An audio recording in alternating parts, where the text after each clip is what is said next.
자, 오늘은 사도행전 강의 36번째 시간입니다. 오늘 본문 말씀을 중심으로 해서 온전한 그리스도인이 되시다라는 타이틀을 가지고 피차 은혜 나누는 시간 가지도록 하겠습니다. 프랑스의 유명한 크리스찬 지성인인 자크 엘롤은 그의 책인 뒤틀려진 기독교라는 책에서 시간이 흘러갈수록 기독교의 영성과 성경의 가르침이 교회 안에서 자꾸자꾸 세상의 패러다임과 세상의 가치관에 흔들려서 결국에는 뒤틀려진다, 혼돈에 빠진다라는 이야기를 했습니다. 아마도 그래서 이 책 제목을 뒤틀려진 기독교라고 정하지 않았나 생각합니다. 이분이 또한 이 책에서 이야기하기를 우리 크리스찬들이 신앙생활을 하긴 하지만 자꾸 신실함을, 또 복음의 본질과 또 예수 그리스도에 대한 정통 신앙을 잃어버려서 교회 안은 자꾸자꾸 뒤틀려지고 흔들러지게 될 것이다. 아니, 반쪽 신앙, 반쪽 복음의 교회가 점점점 많아질 것이라고 이야기를 하고 있습니다. 자, 그렇다면 우리의 믿음은 과연 어떤 것일까? 이 반쪽만 있어도 우리의 믿음은 쓸 수 있는 것입니까? 성경에 보면 이 반쪽 믿음에 대한 직접적인 언급은 없지만 성경은 여러 곳에서 이 반쪽 믿음에 대해서 언급을 하는 것 같습니다. 마가복음 10장을 보시면 한 부자 청년이 예수님을 찾아와서 이렇게 질문을 합니다. 10절입니다. 선한 선생님이여, 내가 무엇을 하여야 영생을 얻습니까? 그때 예수님께서 그 부자 청년의 의도를 아시고 예수님 자신은 물론 선한 분이시지만 이렇게 이야기합니다. 18절에서 내가 어찌하여 나를 선하다 일컫느냐? 하나님 한 분 외에는 선한 이가 없다. 네가 계명을 알고 있지 않느냐? 살인하지 말라, 간음하지 말라, 도둑질하지 말라, 거짓 증언하지 말라, 속여 빼앗지 말라, 내 부모를 공경하라고 그러지 않았느냐? 그랬더니 그 부자 청년이 20절에서 이야기합니다. 선생님, 이것은 내가 어려서부터 다 지켰습니다. 완벽하게 다 지켰다라는 것이죠. 그러자 예수님이 그 청년을 보시면서 그가 부자이고 재물이 많은 것을 아시고 이렇게 이야기를 합니다. 21절입니다. 내게 아직도 한 가지 부족한 것이 있는데 너 그거 아느냐? 가서 내게 있는 모든 것을 다 팔아 가난한 자들에게 주라. 그리하면 하늘에서 보화가 내게 있을 것이다. 그리고 와서 나를 따르라.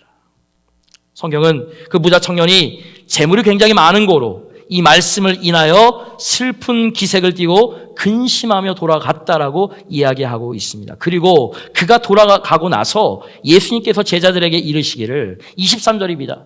재물이 있는 자는 하나님 나라에 들어가기가 심히 어렵도다. 하나님 나라에 들어가기가 어떻게 어려운지, 약대가 바늘귀로 나가는 것이 부자가 하나님 나라에 들어가는 것보다 쉬우니라, 이렇게 이야기를 했습니다. 여러분, 그 당시 이스라엘에서 가장 큰 짐승이 낙타였어요. 그리고 가장 작은 홀이, 가장 작은 구멍이 바늘귀였습니다. 그러니까 이 말은 impossible, 불가능하다라는 이야기를 한 것입니다. 그랬더니 제자들이 웅성거립니다. 주님, 그러면 누가 과연 구원을 얻을 수 있습니까? 그때 예수님께서 이런 말씀을 하십니다. 우리 27절은 다 같이 한번 읽겠습니다. 시작. 사람으로는 할 수 없으되 하나님으로서는 그렇지 아니하니 하나님으로서는 다 하실 수 있느니라. 무슨 말입니까? 이 부자 청년은 지금 자기의 행위로 구원을 얻으려고 했습니다. 구약에 나오는 모든 계명을 다 지켰다고 했습니다. 사실 이거는 굉장히 쉬운 일이 아니에요. 근데 문제는 무엇입니까? 그는 하나님의 계명만 알았지 믿음을 몰랐습니다. 그래서 예수님께서는 노력으로 천국에 들어갈 수 없음을 깨닫게 해주시고, 믿음이 빠져있는 행위, 믿음이 결여된 좋은 행실은 아무런 소용이 없다라고 가르쳐 주신 것입니다. 여러분, 이것이 너무나도 중요합니다. 여러분, 그렇다면 저와 여러분들의 믿음은 어떻습니까? 혹시 반쪽 믿음은 아닙니까? 아니, 온전한 믿음을 소유한 크리스찬이 되기 위해서 과연 우리가 노력해야 될 것, 필요한 것은 과연 무엇일까?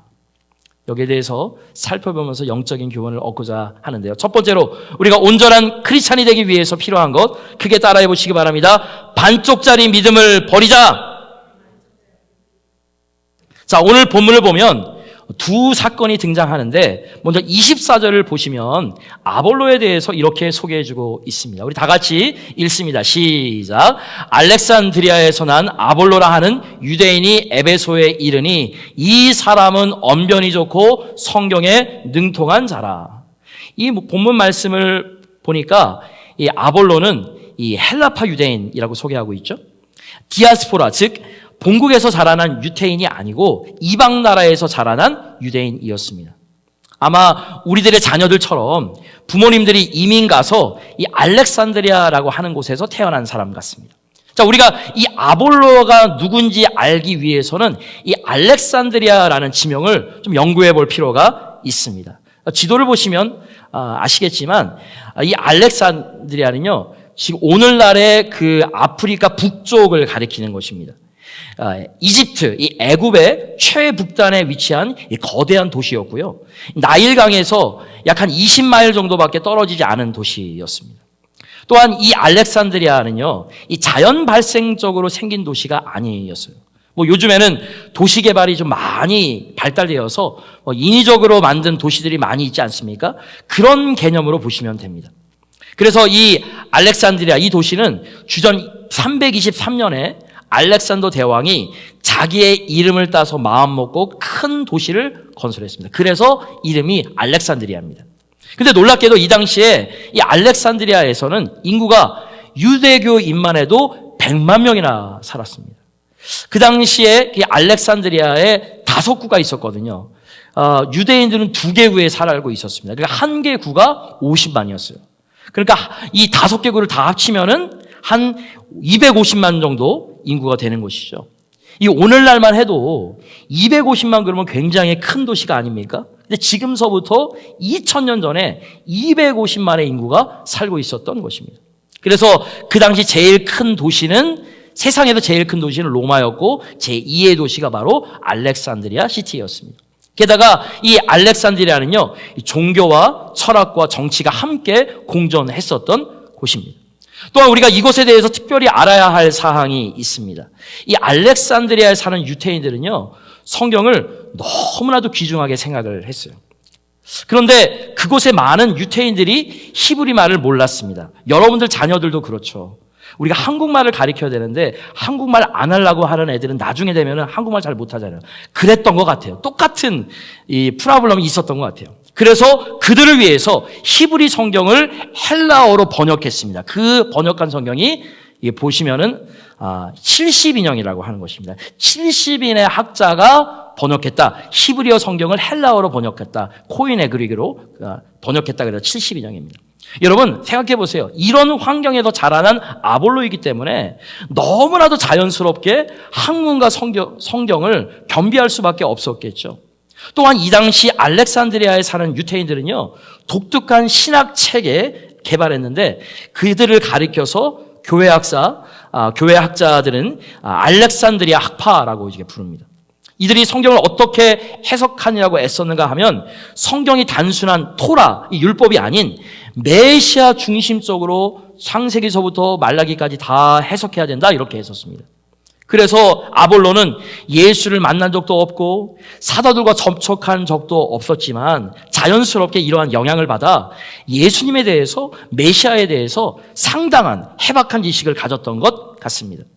그래서 그는 어느 정도 준비가 되었다고 생각되었을 때 이 알렉산드리아에서 나와서 지금 에베소의 교회를 개척하고 지금 설교하고 있는 장면이 오늘 본문에 나온 이 텍스트의 내용입니다. 근데 오늘 25절 말씀 좀 보여주시겠습니까? 25절을 보면은요, 아볼로에 대해서 설명하면서 굉장히 중요한 설명을 해줍니다. 그가 이제 아볼로잖아요. 열심히 주의 도를 배워 열심으로 예수에 관한 것을 자세히 가르치며, 여기입니다. 가르치나. however, 가르치나. 무슨 얘기예요? 그가 비록 자기 학파에, 알렉산드리아 학파에 영향을 받아 아무도 저촉함 없이 메시아 중심적으로 성경을 알기는 했습니다만은, 그러나 그는 예수님의 부활을 몰랐고 예수님의 십자가도 몰랐고 예수님의 승천도 그래서 가르치지 못했다라는 것입니다. 그저 예수님에 관한 정보만, 지식만 가르쳤다라고 성경은 증언해 줍니다. 즉 아볼로는 반쪽짜리 크리스찬이었다는 것이에요. 자, 근데 25절 후반절에 보니까 맨 마지막 줄 보니까 뭐는 알고 있었어요? 요한의 침례만 알 따름이라. 지식적으로 요한이 침례를 줬다라는 것만 알았습니다. 자, 그렇다면 여기서 말하는 요한의 침례가 무엇인지 여러분 아십니까? 요한의 침례에 대해서 우리가 꼭 알아야 할 것이 있어요. 요한이 사역을 광야에서 시작하지 않았습니까? 이 침례 요한이지 않습니까? 그런데 보통은요, 선지자가 하나님 말씀을 가르치기 위해서 이 백성들의 있는 마을 부락을 찾아가는 것이 일반적으로 원칙인데, 근데 이 당시에 이 요한의 가르침이 얼마나 놀라웠던지 백성들이 반대로 요한에게 찾아왔어요. 도대체 요한의 설교가 어떤 면에서 그렇게 놀라웠을까? 세 가지에 대해서 당시 굉장히 혁신적인 가르침이었습니다. 요한이 첫 번째로 가르친 것은 우리 슬라이드에 나와 있듯이 죄사함의 회개였습니다. 죄사함의 회개. 사실 이것이 당시에는 굉장히 놀라운 가르침이었습니다. 왜냐하면요, 당시 유대인들에게 죄사함의 방법은 하나밖에 없었습니다. 내가 죄를 범하였을 때 하나님은 어떻게 죄사함께 받을 수 있는가? 성전에다가 제사를 드리는 것이에요. 양의 목을 따거나 소의 양을 따거나, 아니 소의 머리를 따거나 비둘기 머리를 따거나, 그래가지고 제단 위에 그 번제로 드리면서 아버지 하나님, 제가 이 양과 같이, 이 소와 같이, 이 비둘기와 같이 내 죄로 말미암아 죽어야 되는데 이 양이 나 대신 피를 지금 흘리니까 이 양의 피를 보시고 제 죄를 사하여 주세요라고 합니다. 제사장이 번제를 다 드리고 나면 사람들이 너무 기뻐하는 것입니다. 내가 사실 지난달에 도둑질 안 하려고 했는데 도둑질 했것들랑요. 다른 사람 미워하지 말라 그랬는데 미워했거든요. 욕했거든요. 그죠? 거짓 증거 하지 말라 그랬는데 거짓 증거 했거든요. 근데 그거 가지고서 회개하지 못하고 제사 드리지 못하고 얼마나 양심의 가책이 있었는지. 근데 제사장을 통해서 제사를 드리고 나니까 마음이 어떻겠습니까? 시원합니다. 가벼운 마음으로 돌아갑니다. 그러면서 또 죄를 짓죠. 어디서 많이 이야기하는 것 같지 않습니까? 캐톨릭 교회. 1년에 한 번씩 신부한테 가가지고 1년 동안 진 죄 다 얘기합니다. 그리고 헌금도 연보도 많이 드리고, 그리고 나는 땡이야 또. 그리고 또 죄 지시는 거야. 그전 동안 가지고 있었던 죄를 다 오늘 해가지고 고해성사 다 합니다. 근데 요한이 가르치는 것은 무엇입니까? 그 제사를 통해서, 그 고해성사를 통해서 죄사함 받는 것이 아니고 정말로 하나님 앞에 죄사함 받기 원하는 사람은 회개해야 된다. 마음을 바꿔야 된다라는 것입니다. 너희의 마음을 바꾸지 않고 몸만 나와서 제사 드리는 것이 무슨 소용이 있겠느냐? 회개하라. 마음을 바꾸어라. 그래야지 죄사함을 받는 것이다.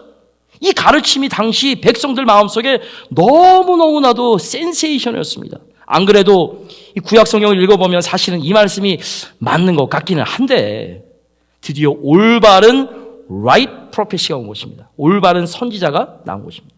그래서 수많은 백성들이 이 침례 요한에게 가서 말씀을 듣습니다. 그러니까 이 침례 요한이 한 가지를 더 요구하죠. 너희가 정말 마음을 바꾸었어? 그러면 마음을 바꾸었다는 표시, 이제는 침례를 받아야 돼. 여러분, 성경에 보면 침례가 적어도 7가지가 나와요. 그렇다면 요한이 준 침례는 무엇일까? 회개의 침례입니다. 여러분 따라해보세요. 회개의 침례. 그러니까 예수님이 요한에게 침례 받은 것은 죄사함의 회개가 아니에요. 이렇게 가르치는 사람들이 있죠. 우리 침례교회 이름 가지고 가르치는 사람, 박옥수. 그러니까 이단인 것이에요. 예수님은 하나님의 어린 양으로서 인류의 모든 죄를 이양받기 위해서 침례를 받으신 줄 믿으시면 아멘 하시기 바랍니다. 이 부분은 제가 나중에 기회 되면 설명할 기회가 있을 것입니다. 아무튼 요한은 왜 침례를 받으라고 했는가? 너희가 정말 마음을 바꾼 표시로 침례를 받으라고 외칩니다. 그래서 많은 사람들이 요단강으로 나옵니다. 야, 너무 좋다. 야, 뭐가 좋은데? 야, 그 비싼 양을 드려야 내 죄사함을 받았는데, 야, 그 요한 선지자, 이 침례 요한에게 가면 양도 안 바치고 그냥 물에 한번 딱 쑥 들어가다가 기도 한번 딱 받으면 죄사함 받는다더라. 소문이 나자 마음은 또 바꾸지 않고 침례만 받으려는 사람들도 몰려왔겠죠.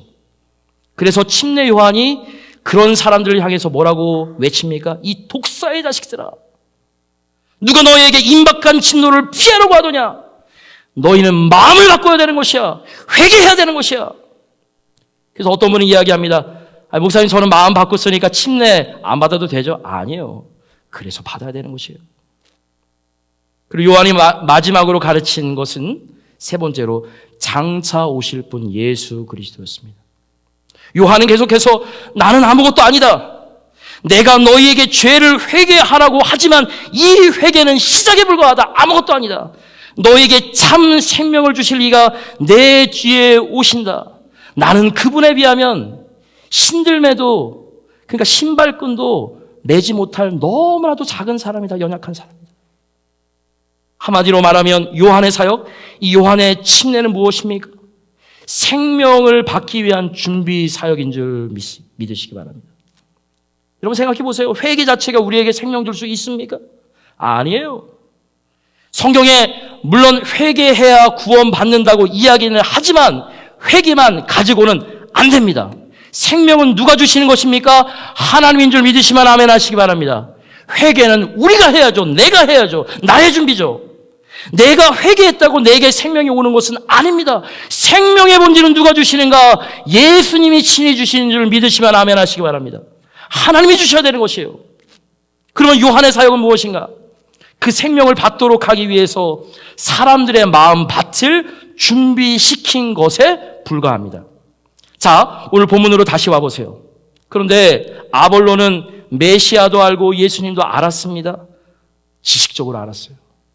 그래서 문제가 뭐예요? 준비 과정밖에는 몰랐다는 것이에요. 이것이 아볼로의 반쪽 믿음이에요. 준비 단계만 알았지 실제를 몰랐습니다. 참 내용을 몰랐다는 것입니다. 너무나도 안타까운 현실이지만 오늘날에도 교회 안에서는 복음을 반쯤, 아니 반만 아는 사람들이 너무나도 많이 있습니다. 교회 나온 지 오래되어서 직분도 받았어요. 그래서 듣기는 들었어요. 풍월로 들었어요. 그런데 보면, 검증해 보면 다 조각 복음이에요. 반쪽 복음이에요. 이런 가운데 능력은 나타나지 않아요. 그래서 변화가 없는 것이에요. 그래서 바뀌지 않는 것이에요.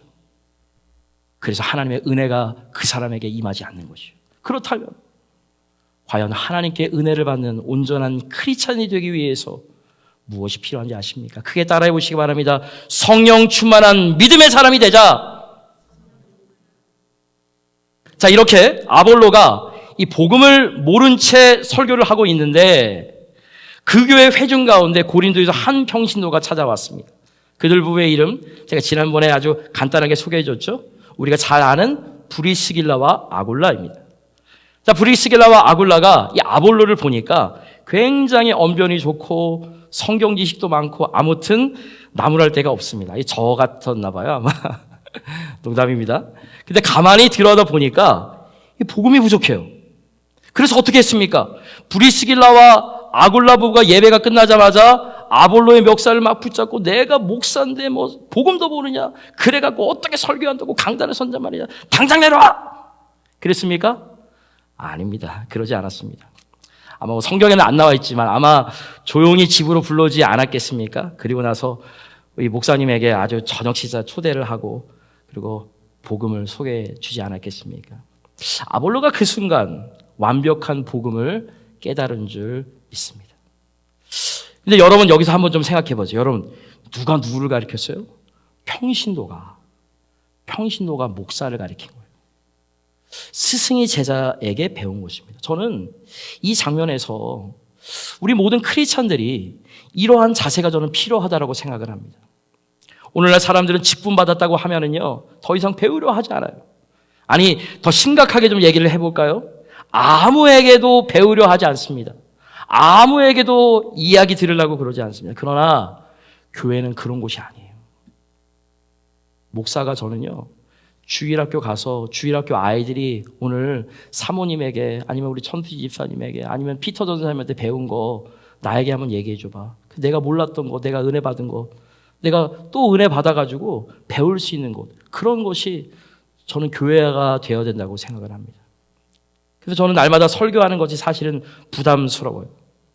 성경 지식이나 자료는 많이 있는데 성도들의 삶과 그리고 성경에서 이야기하는 이 교훈을 잘 조화롭게 해서 성도들과 우리 교회 상황에 맞게 전달하는 것이 늘 기도 제목이고 저에게는 부담이라는 것입니다.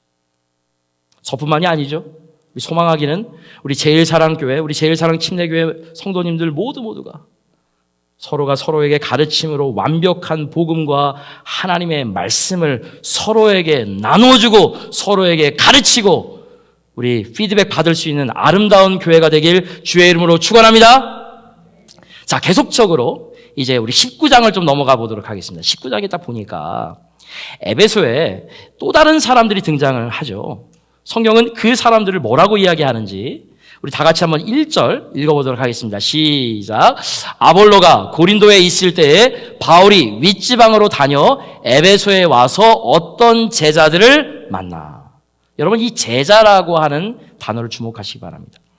이 복음서에서 마태, 마가, 누가, 요한 복음에서 제자는 누굴 가리키느냐? 예수님의 12제자, 디사이플을 가리키는 것이에요. 그런데 사도행전서부터 제자는요, 교인을 가리키는 것이에요. 초대교회 교인. 자, 여기에 보니까 그러니까 한 교인이 있었습니다. 그런데 어떤 이냐? 우리 2절 말씀 다 같이 한번 또 읽어볼게요. 2절 말씀입니다. 시작. 이르되 너희가 믿을 때에 성령을 받았으나 이르되 아니라 우리는 성령이 계심도 듣지 못하였노라. 자, 사도 바울이 그들을 만나보니까 제법 예수를 알고 있습니다. 근데 사도 바울이 그들을 만나서 자세히 관찰해 보니까 뭔가 이상해요. 한 2% 부족한 것 같아. 한 5%, 10%도 부족한 것 같기도 합니다. 무언가가 하나 빠져 있어요. 그래서 사도 바울이 그들에게 물어봅니다. 너희가 믿을 때 성령을 받았느냐? 혹시 예수님 믿을 때 성령 받으셨습니까? 여러분 뭐라고 대답하십니까? 그랬더니 아무튼 이 사람들은요, 에베소에 있는 이 사람들은요, 아니요, 우리는 성령이 있음도 듣지 못했습니다 라고 했습니다. 물론 성령에 대해서 전혀 모르지는 않았겠죠. 왜요? 제가 조금 전에도 이야기했듯이 침례 요한이 성령에 대해서 조금은 가르쳤을 것 아니겠습니까? 요한이 예수님께 침례를 주고 딱 올라가는데 이 하늘에서 성령이 비둘기같이 예수님 위에 임하는 것을 보지 않았겠습니까?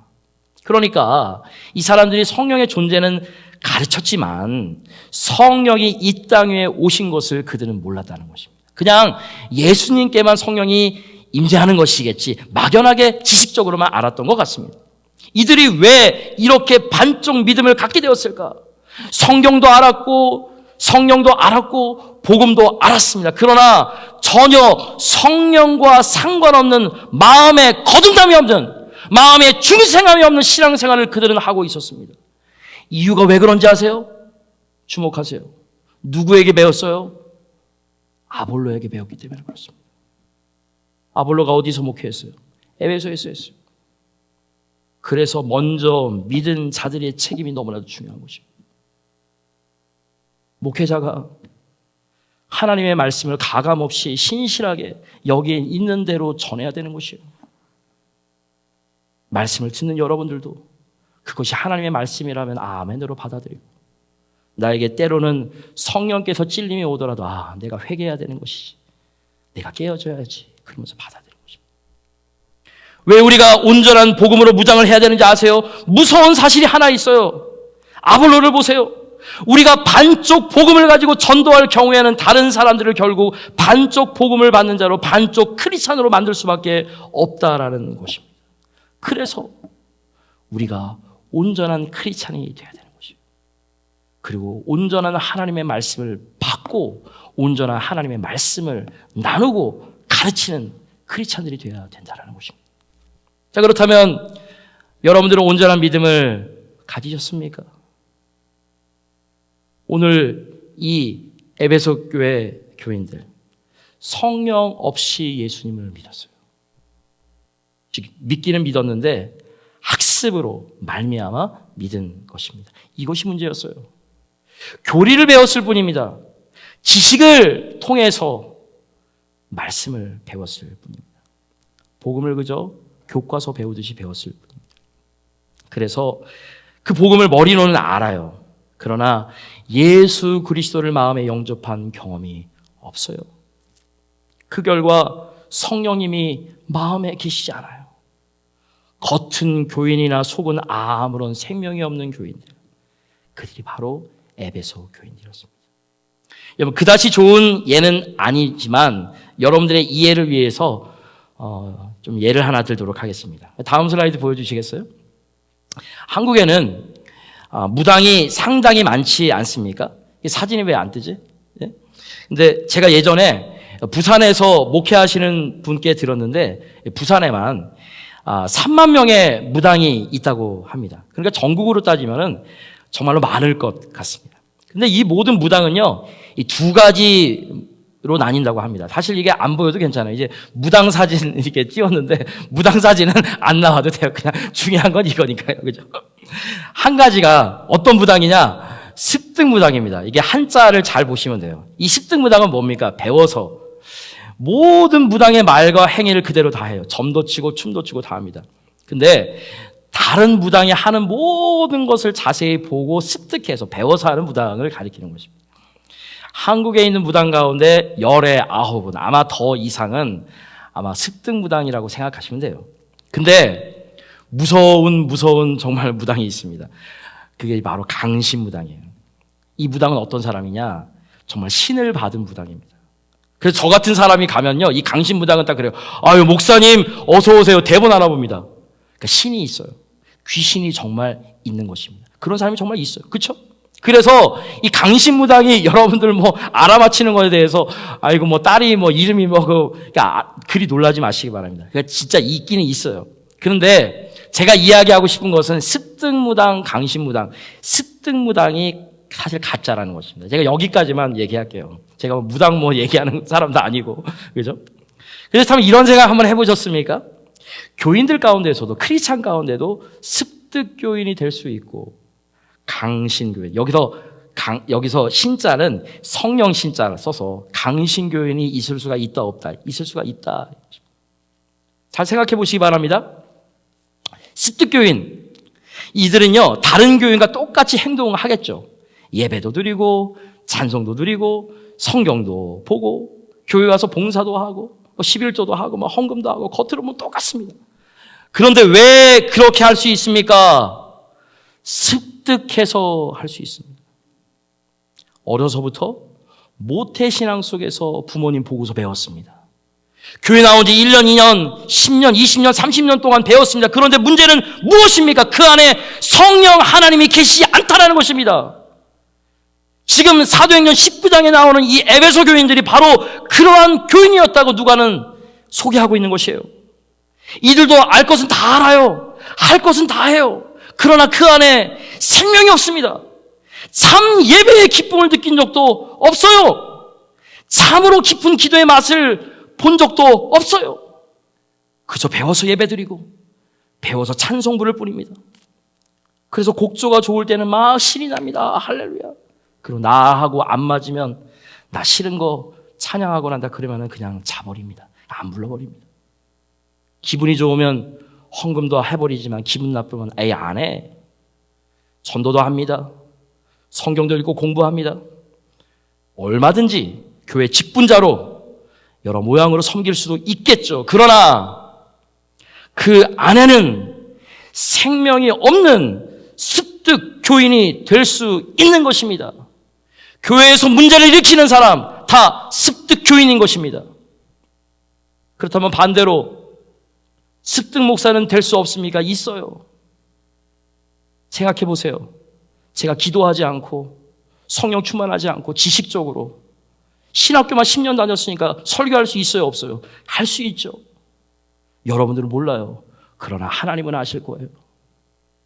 그래서 예수 믿는 것이 그렇게 어려운 것이에요. 그래서 영적인 리더는 교회 직분자들은 두려워야 되는 거예요. 떨려야 되는 것이죠. 하나님 두려워할 줄 알아야 되는 것이죠. 그렇다면 우리는 과연 어떻습니까? 여러분 기도의 재미를 아십니까? 기도하라 그러면 그냥 중언부언 몇 마디 하는 것이 아닙니다. 식사 때 그냥 3번 그냥 하는 것이 아닙니다. 인생 가운데 아니 지난 일주일 가운데 정말 하나님과 동행하는 깊은 기도의 순간이 있었습니까? 하나님 앞에 자신을 한번 심각하게 살펴보지 않겠습니까? 여러분들이 하나님과 동행하면, 습득교인이 아니라 성령님과 동행하면 뭔가 틀려요. 자, 사도 바울은 이 습득교인들을 만나서 드디어 확인을 했습니다. 그리고 주 예수 그리스도의 복음을 다시 전하고 침례를 줬습니다. 그리고 그들에게 사도 바울이 안수했더니 성령 받은 사인, 즉 표적이 나타났다라고 합니다. 이 두 가지가 나타났다고 성경은 이야기하고 있죠. 하나가 방언, 하나는 예언입니다. 과연 그런지 오늘 보면 5절과 6절 말씀 읽어보도록 하겠습니다. 시작. 그들이 듣고 주 예수의 이름으로 침례를 받으니 바울이 그들에게 안수함에 성령이 그들에게 임하심으로 방언도 하고 예언도 하니. 자, 어떤 사람은 우리가 정말 성령을 받으면 이 방언과 예언을 반드시 해야 된다라고 말합니다. 이 맞습니까? 틀립니다. 아니에요. 그러나 그렇지 않아요. 당시 이들에게 있었던 사인, 표적입니다. 지금도 방언할 수 있습니다. 예언할 수 있습니다. 그러나 그거는 사인입니다. 표적입니다. 그러나 이 주장이 옳은 면도 있습니다. 이들에게, 이 에베소 교인들에게 침례를 받고 성령을 받고 방언과 예언의 표적, 사인이 있었듯이 우리에게도 정말 성령을 받았다면 어떤 사인이든지 있어야 할 줄 믿습니다. 그렇다면 그 사인이 무엇입니까? 그냥 왠지 기뻐요. 다른 사람 같으면 좌절해야 될 상황인데 아니 갑자기 감사가 일어나네요. 갑자기 찬송이 나옵니다. 고난을 너끈히 이겨냅니다. 이것이 성령의 쌓이는 것이에요. 예전에는요, 죄성이 있어가지고, 죄가 그냥 막 자기 자신을 막 억눌리고 옛 습관에 따라서 살았어요. 그런데 이상하게 죄가, 내 안에 있는 죄가 이렇게 얘기해요. 야, 너 예전하고 틀려. 내가 너무 괴로워. 죄가, 죄의 본성이, 죄의 모습이 그냥 도망가 버리는 것입니다. 그것이 바로 성령의 사람의 흔적인 줄 믿으시면 아멘 하시기 바랍니다. 그러나 수십 년을 교회 다니면서도 기쁨이 없는 사람들 많죠. 감사가 없는 사람들이 있습니다. 왜요? 그저 습득교인으로 나와서 예배도 보고 모든 것을 다 하지만 마음 안에 살아계신 성령님이 계시지 않는 자들. 예수님 믿는 것을 뭐라고 소개했는지 아십니까? 하루는 예수님께서 이렇게 외치셨습니다. 요한복음 7장 37절부터 39절 다 같이 있습니다. 시작. 명절날 곧 큰 날에 예수께서 서서 외쳐 이르시되 누구든지 목마르거든 내게로 와서 마시라. 나를 믿는 자는 성경의 이름과 같이 그 배에서 생수의 강이 흘러나오리라 하시니 이는 그를 믿는 자의 받을 성령을 가르쳐 말씀하신 것이라. 여러분, 이 말씀을 가만히 보시면 우리가 정말 성령을 마음에 모시면 성령께서 우리 마음 안에 역사하십니다. 내가 아무리 정말로 눈꼽만큼 죄를 저어도 성령께서 그것을 지적해 주십니다. 아무리 봐도 기뻐할 상황이 아닌데 성령께서 내 마음에 기쁨을 주십니다. 성령께서 인도해 주는 역사가 있어요. 그래서 나도 모르게 날이 갈수록 사랑과 희락과 화평과 오래 참음과 자비와 양성과 충성과 온유와 절제의 열매를 맺게 되는 줄 믿으시기 바랍니다. 이상하게 교회에 처음에 올 때는요, 술도 하고 담배도 하고 그냥 세상 사람과 똑같이 막 욕도 하고 막 그랬어요. 그런데 이상하게 예수 그리스도를 믿고 나서 은혜를 받고 나니 성경을 보고 나니 이것이 잘못되는 것이 아니라 도박은 잘못되는 거야. 도박 끊어야 되겠다. 술, 담배 옛날에는 하고서. 근데 술, 담배 하는 사람들이 교회 오셔야 돼요. 전도해야 되죠. 저는 그랬잖아요. 그래가지고 우리 교회 밖에다가, 교회 안에는 좀 그렇지만 교회 본당, 문 밖에다가 재떨이 같은 거 좀 해놔가지고 담배 피시는 분들도 많이 오셨으면 좋겠어요. 그런데 교회 안에서 변화가 없으면 그건 잘못된 것이죠. 잘못됐는데 그런 사람들이 많이 왔는데 그 잘못된 거에 대해서 그래도 이것은 잘못됐습니다라고 이야기가 하는 것이 없다. 그런 가르침이 없다. 그거는 반대로 타락한 교회입니다. 교회는 모든 사람들에게 열려 있어야 되는 것입니다. 어떠한 죄인이라도 다 와야 돼요. 그러나 그것이 잘못된 것을 가르치지 않는 교인, 그런 것을 잘못됐다고 가르치지 않는 목사, 그건 사꾼 목자예요. 그건 온전한 크리스천이 아닌 것이죠. 또 성령의 은혜를 받으면 성령께서 함께 하시면 성령의 여러 가지 은사를 우리에게 주시죠. 그죠? 과거에는 전도할 줄 몰랐어요.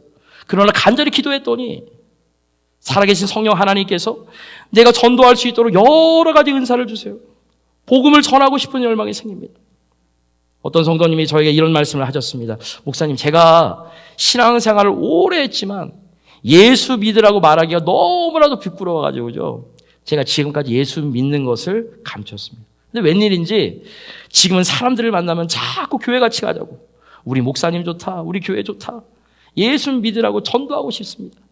이상하게 요즘에는 교회 다니라고 예수 믿으라고 하는 말이 왜 이렇게 쉽게 나오는지 두려움이 그냥 싹 사라졌습니다. 여러분, 이것이 바로 성령 받은 증거인 줄 믿으시면 아멘 하시기 바랍니다. 이런 여러분들 되시길 주의 이름으로 축복합니다. 그렇다면 여러분들은 어떠십니까? 혹시 의식이나 습관으로 종교 생활하고 계신 것은 아니십니까? 여러분, 크리스찬이 된다는 것은요, 성령의 역사를 체험하면서 살아가는 것입니다. 하나님의 임재를 느끼며 살아가는 것입니다. 기쁨과 감사와 소망이 내 안에 충만한 것입니다. 좀 더 실질적으로 얘기해 볼까요? 호수가 얼마나 깊은지는 언제 압니까?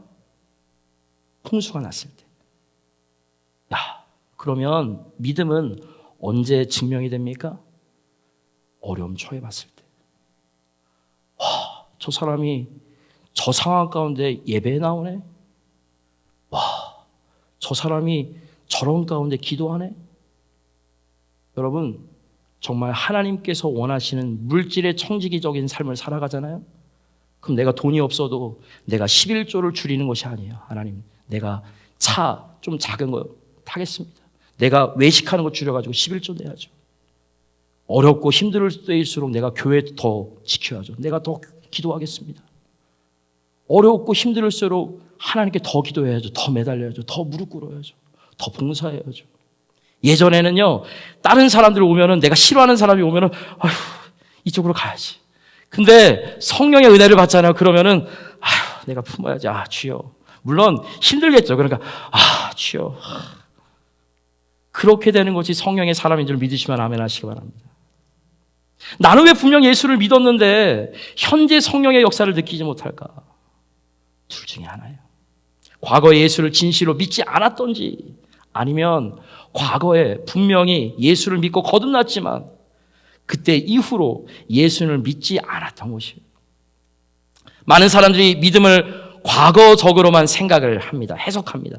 언제 예수를 믿었느냐? 그리고 그 다음에는 묻지마를 일관합니다. 이것은 잘못된 것이에요. 내가 왕년에는 기도도 많이 했습니다. 내가 왕년에는 내가 금식 기도도 했습니다. 왕년에는 내가 뭐 이런 일을 했습니다. 여러분, 현재 열심으로 하시는 분은요, 말이 없어요. 아니, 현재 섬기고 있고 현재 은혜 받은 일을 이야기합니다.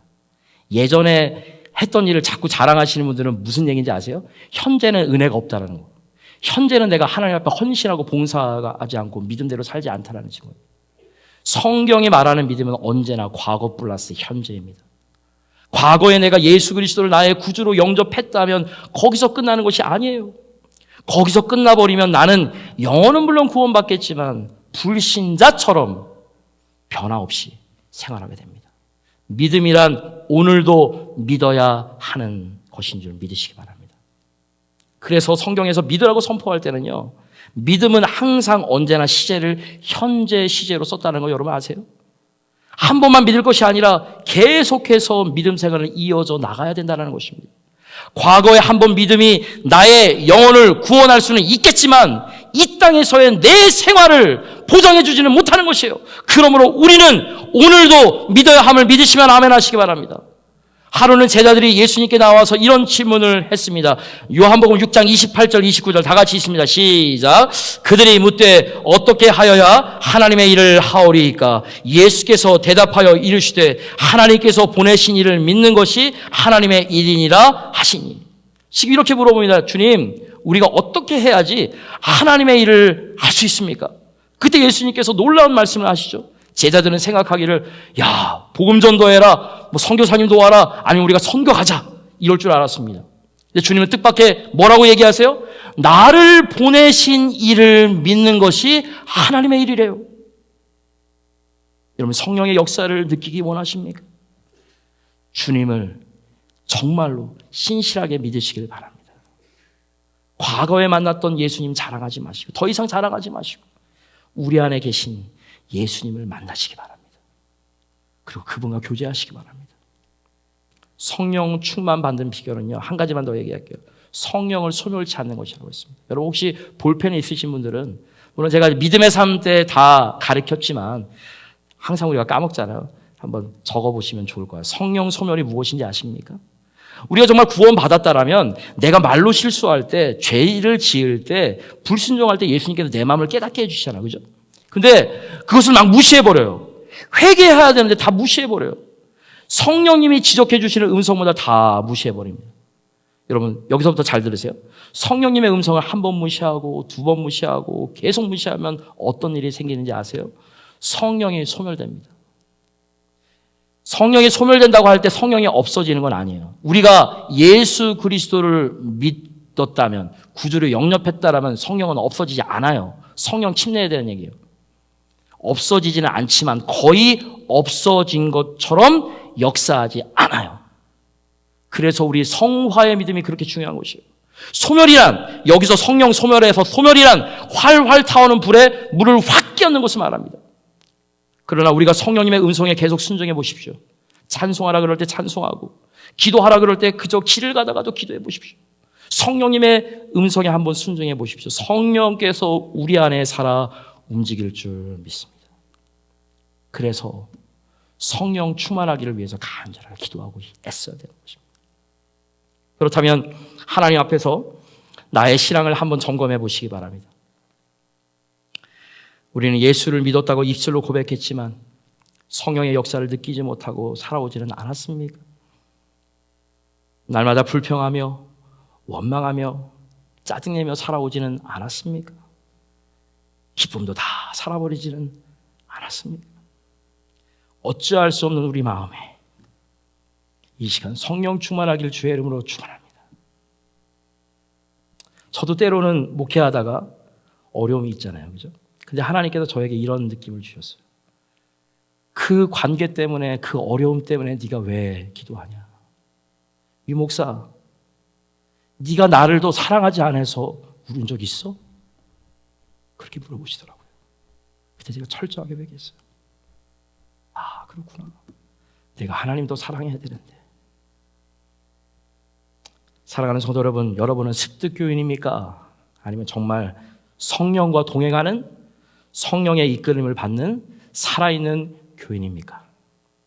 이 시간 성령 하나님께서 우리 마음속에 강하게 임하시길 주의 이름으로 축원합니다.